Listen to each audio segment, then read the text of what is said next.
Je viens de faire un tirage avec mon jeu de miroir égotique. Tu sais, ce jeu de la vie. Pour trouver l'énergie de vie qui nous lie, qui fait que tu regardes mes vidéos et que tu m'écoutes parler de moi et de ma création. Alors en fait, j'ai 4 cartes. La première, c'est manipulation. Manipulation avec la posture imagination. La deuxième, c'est croyance avec comme posture passage. Quatrième, solitude et posture matérielle. Quatrième, hypochondriaque et guide. Et en fait, si tout ce que tu vis à l'extérieur de toi, qui te paraît compliqué, où tu te laisses manipuler par les éléments de ce qu'on te disent tes collègues, de ce que te dit ta famille, ton mari, ton amoureuse, et si c'était juste dans ton imagination, et si tu pouvais imaginer autre chose autrement pour venir créer dans le concret quelque chose de différent. Et si c'était l'occasion de dépasser tes croyances à propos de toi, à propos des autres, et de créer un passage. Un passage, c'est un tunnel pour aller ailleurs, mais c'est aussi un pas de sagesse pour grandir, voir les choses autrement. Et de faire d'une frustration, par exemple, une opportunité. Et quand on est seul, quand on arrive à vivre un peu seul, eh bien on arrive à être plus au contact de ce qu'on a à faire dans le matériel. Il y a des personnes qui ont du mal à vivre la solitude, qui ont toujours besoin d'être avec du monde, qui se créent des occupations en fait pour éviter d'aller à l'intérieur d'eux. Et pour autant,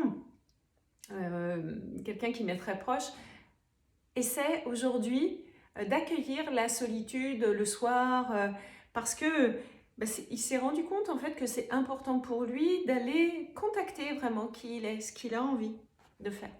Et puis quand on est hypochondriaque, eh bien on peut avoir aussi toutes ces choses qui nous rôdent autour, les maladies, les incertitudes, les doutes, pardon.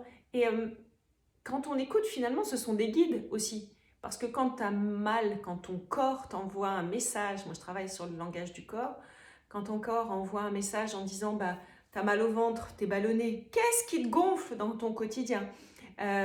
Quand une personne, en fait, elle a du mal à respirer, en quoi elle est emprisonnée par sa tristesse? Quand on peut avoir aussi régulièrement la tête prise, les mâchoires qui peuvent être hyper tendues. Qu'est-ce que tu n'oses pas dire? Qu'est-ce que tu retiens?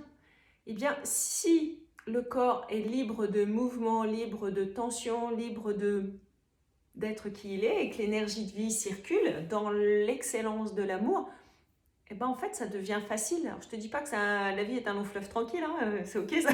Je dis simplement qu'en fait, il y a des moments où on peut écouter tout ça. Donc voilà, ça c'était les cartes, savoir ce que mon jeu de miroir égotique peut t'apporter. Alors c'est un jeu JEU, comme je l'ai déjà dit, parce qu'on joue avec, mais c'est aussi parce que ça vient de parler de jeu, du moi, de toi, et dans tes différentes polarités, c'est pour ça que je parle de miroir égotique, parce qu'on va parler de l'ego, du dominant et du dominé.